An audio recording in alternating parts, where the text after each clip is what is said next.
India രാജ്യത്ത് പല കാര്യങ്ങളിലും ഒന്നാം സ്ഥാനത്തുള്ള സംസ്ഥാനം കേരളമാണ്.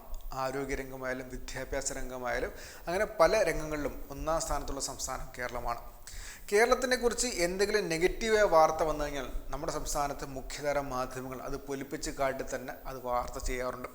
എന്നാൽ കേരളത്തിന് അനുകൂലമായോ അല്ലെങ്കിൽ കേരളത്തിന് പോസിറ്റീവായ ഒരു കാര്യം വന്നു കഴിഞ്ഞാലോ ആ സമയത്ത് വാർത്തയ്ക്ക് ഇത്ര പ്രാധാന്യം ഉണ്ടാകാറില്ല. അതുപോലെ ഒരുപാട് ഉദാഹരണങ്ങളുണ്ട്. അതുപോലെ കഴിഞ്ഞ ദിവസം ഒരു ഉദാഹരണമുണ്ട്. നമുക്ക് ആദ്യമേ മാതൃഭൂമി ദിനപത്രം നോക്കാം. അതിൽ ഉൾപേജിനകത്ത് ഒരു വാർത്തയുണ്ട്. ഉൾപേജ് എന്ന് പറയുമ്പോഴത്തേക്കും കൃത്യമായി പറയുകയാണെങ്കിൽ ആറാമത്തെ പേജിലുള്ള വാർത്ത ഇങ്ങനെയാണ്: രാജ്യത്ത് ഇപ്പോഴും ബാലവേല എന്നാണ് വാർത്തയ്ക്കകത്ത് പറയുന്നത്. മുന്നിൽ തെലങ്കാന, കേരളത്തിൽ ഇല്ല എന്ന് ചെറിയൊരു സബ് ഹെഡിങ് കൂടി കൊടുത്തിട്ടുണ്ട്. രാജ്യത്ത് ഇപ്പോഴും ബാലവേല നടക്കുന്നുണ്ട് എന്നതിനെക്കുറിച്ച് റിപ്പോർട്ടിനെ കുറിച്ചുള്ള വാർത്തയാണ്. എന്നാൽ വ്യക്തമായ ഒരു കാര്യം അതിൽ പറയുന്നുണ്ട്: കേരളത്തിൽ ഇതുവരെ ഒന്നുപോലുമില്ല. എന്ന് വെച്ച് കഴിഞ്ഞാൽ കഴിഞ്ഞ 2 വർഷമായിട്ട് 2021 അവസാനമായിട്ട് കേരളത്തിൽ റിപ്പോർട്ട് ചെയ്ത് അതിനുശേഷം 3 വർഷമായിട്ട് ഇതുവരെ കേരളത്തിൽ ഒരു കേസ് പോലും റിപ്പോർട്ട് ചെയ്തിട്ടില്ലെന്ന് വ്യക്തമായി പറയുന്നുണ്ട്. സംസ്ഥാന സർക്കാരിൻ്റെ വ്യക്തമായ ഇടപെടലിൻ്റെ മറ്റൊരു വിജയം കൂടിയാണ്. അതിനുള്ള വാർത്ത ഇങ്ങനെയാണ്: ഘട്ടം ഘട്ടമായി കുറയ്ക്കാനായെങ്കിലും രാജ്യത്ത് ഇപ്പോഴും ബാലവേലയെന്ന് കേന്ദ്രം. ദേശീയ ക്രൈം റെക്കോർഡ്സ് ബ്യൂറോ ഏറ്റവും ഒടുവിൽ പുറത്തുവിട്ട കണക്കിൽ രാജ്യത്താകമാനം 751 കേസുകളാണ് റിപ്പോർട്ട് ചെയ്തത്. ഏറ്റവും കൂടുതൽ തെലങ്കാനയിലാണ്. കേരളത്തിൽ ബാലവേലയില്ല. 2021 3 കേസുകൾ രജിസ്റ്റർ ചെയ്തിരുന്നു. 2022 ഒരു കേസ് പോലുമില്ല. 2001 സെൻസസ് പ്രകാരം 5-നും 14 വയസ്സിനിടമുള്ള 1.26 കോടി കുട്ടികൾ ബാലവേല ചെയ്തിരുന്നു. ആകെ 25.2 കോടി കുട്ടികളാണുള്ളത്.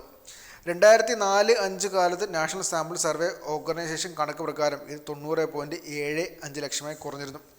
2021 സെൻസസിൽ ഈ പ്രായത്തിനിടയിലുള്ള കുട്ടികൾക്കിടയിൽ 43.53 ലക്ഷം കുട്ടികളായിരുന്നു തൊഴിൽ ചെയ്തിരുന്നത് എന്നാണ് വ്യക്തമായി പറയുന്നത്. അതിൽ കേരളത്തിൽ ഒരു കേസ് പോലും ഇല്ല എന്നുള്ളതാണ് പ്രധാനപ്പെട്ട വാർത്ത. ആ വാർത്തയ്ക്ക് അറിയിക്കുന്ന പ്രാധാന്യം നൽകാതെ 6-ാം പേജിൽ ഇട്ടിരിക്കുകയാണ് സംസ്ഥാനത്തെ പ്രധാനപ്പെട്ട മാധ്യമങ്ങളിൽ ഒന്ന്. അതാണ് എടുത്തു പറയാനുള്ളത്. മാത്രമല്ല, വ്യവസായ വകുപ്പ് മന്ത്രി പി രാജീവ് ഒരു ഫേസ്ബുക്ക് കുറിപ്പ് എഴുതിയിട്ടുണ്ട്. അതാണ് രണ്ടാമത്തെ കാര്യം. അത് എറണാകുളത്തെ നെടുമ്പാശ്ശേരിയിലുള്ള കൊച്ചി ഇൻ്റർനാഷണൽ എയർപോർട്ട് ലിമിറ്റഡിനെ കുറിച്ചാണ്, സിയാലിലെ ഏറ്റവും പ്രധാനപ്പെട്ട പുതിയ ഡെവലപ്മെൻറ്റ്സിലൊന്നായിട്ടുള്ള ബിസിനസ് ജെറ്റ് ടെർമിനലിനെ കുറിച്ചാണ്. അതിലൊരു പ്രധാനപ്പെട്ട ഡെവലപ്മെൻറ്റ് ഇപ്പോൾ സംസ്ഥാന സർക്കാർ നടപ്പിലാക്കിയിട്ടുണ്ട്. സെപ്റ്റംബർ 1 മുഖ്യമന്ത്രി ഉദ്ഘാടനം ചെയ്യുമെന്നും വ്യക്തമായിട്ട് പി രാജീവ് അതിൽ പറയുന്നുണ്ട്. അതിങ്ങനെയാണ്: രാജ്യത്തെ ഏറ്റവും വലിയ എയ്റോ ലോഞ്ച് എവിടെയെന്ന ചോദ്യത്തിനും ഇനി ഉത്തരം കേരളമാണ്. നമ്മുടെ കൊച്ചി വിമാനത്താവളത്തിലാണ് 41 ഗസ്റ്റ് റൂമുകളും ബോർഡ് റൂമുകളും കോൺഫറൻസ് ഹാളുകളും കോവർക്കിംഗ് സ്പേസും പ്രത്യേക കഫേ ലോഞ്ചും ജിമ്മും ലൈബ്രറിയും സ്പായും ഉൾപ്പെടെയുള്ള അത്യാധുനിക സൗകര്യങ്ങൾ ഉൾക്കൊള്ളിച്ചുള്ള എയ്റോ ലോഞ്ച് നിർമ്മിച്ചിരിക്കുന്നത്. യാത്രക്കാർക്കും സന്ദർശകർക്കും ഒരേപോലെ പ്രവേശനം അനുവദിക്കുന്ന 0484 എയ്റോ ലോഞ്ച് സെപ്റ്റംബർ 1 ബഹുമാനപ്പെട്ട മുഖ്യമന്ത്രി ശ്രീ പിണറായി വിജയൻ ഉദ്ഘാടനം ചെയ്യും. 2022 രാജ്യത്തെ പ്രമുഖ ആഡംബര ബിസിനസ് ജെറ്റ് ടെർമിനൽ കമ്മീഷൻ ചെയ്തതിനു ശേഷം 2000-ലധികം സ്വകാര്യ ജെറ്റ് പ്രവർത്തനങ്ങളാണ് സിയാൽ കൈകാര്യം ചെയ്തിട്ടുള്ളത്. ബിസിനസ് ജെറ്റിനായി ഒരുക്കിയിട്ടുള്ള 2-ാം ടെർമിനലിലാണ് 0484 എയ്റോ ലോഞ്ച് പ്രവർത്തിക്കുക. കുറഞ്ഞ ചെലവിൽ ആഡംബര സൗകര്യം എന്ന വിപ്ലവകരമായ ആശയത്തിൽ നിർമ്മിച്ച 0484 എയ്റോ ലോഞ്ചിലൂടെ മിതമായ മണിക്കൂർ നിരക്കുകളിൽ പ്രീമിയം എയർപോർട്ട് ലോഞ്ച് അനുഭവം യാത്രക്കാർക്ക് നൽകാനാണ് സിയാൽ ലക്ഷ്യമിടുന്നത്.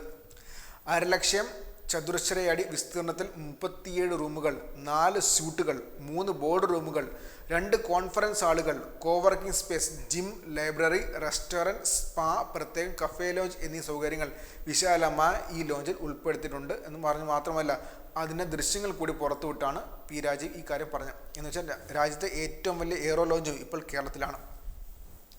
അങ്ങനെ ഒരുപാട് കാര്യങ്ങൾ. കഴിഞ്ഞ ദിവസം മാത്രം മാധ്യമങ്ങൾ അവഗണിച്ച 2 കാര്യമാണ് ഈ എയ്റോ ലോഞ്ചും മാത്രമല്ല ബാലവേലയിൽ സംസ്ഥാനത്ത് ഒരു കേസ് പോലും ഇല്ല എന്നുള്ള കാര്യം. എങ്ങനെയെങ്കിലും സംസ്ഥാനത്തെ എഴുതി കാണിക്കാൻ ശ്രമിക്കുന്ന മുഖ്യധാര മാധ്യമങ്ങൾക്ക് നെഗറ്റീവായ ഒരു കാര്യം കിട്ടിക്കഴിഞ്ഞാൽ അത് പറയാൻ 100 നാവാണ്. പക്ഷേ പോസിറ്റീവായ ഒരു കാര്യം കിട്ടിക്കഴിഞ്ഞാലും അത് പറയാൻ യാതൊരു താല്പര്യമില്ല. മാത്രമല്ല, കേന്ദ്രം പ്രഖ്യാപിച്ച പാലക്കാട് ഇൻഡസ്ട്രിയൽ പാർക്കിൻ്റെ കാര്യത്തിലും ഈ കാര്യമുണ്ട്. ഇൻഡസ്ട്രിയൽ പാർക്കിന് വേണ്ടി സംസ്ഥാന സർക്കാരാണ് പണം ചെലവഴിച്ചിട്ടുള്ളത്. വ്യക്തമായിട്ട് സ്ഥലം ഏറ്റെടുക്കാൻ വേണ്ടി 1800 കോടിയോളം രൂപ സംസ്ഥാന സർക്കാർ ചെലവഴിച്ചതുമാണ്. അതും പലരും പറഞ്ഞിട്ടില്ല. അത് വരും ദിവസങ്ങളിലെ പത്രങ്ങളിൽ വരുമോ എന്ന കാര്യം നമുക്കതിന് കണ്ടറിയാം. എന്തൊക്കെയായാലും സംസ്ഥാന സർക്കാരിനെ എഴുതി കാണിക്കാൻ വേണ്ടി അല്ലെങ്കിൽ സംസ്ഥാനത്തെ എഴുതി കാണിക്കാൻ വേണ്ടി ഒഴിവാക്കിവിട്ട ചില വാർത്തകളാണ് നമ്മളിപ്പോൾ കണ്ടത്. ഇതുപോലത്തെ ഒരുപാട് വാർത്തകൾ ഇനിയും വരുമെന്നാണ് പ്രതീക്ഷിക്കാം.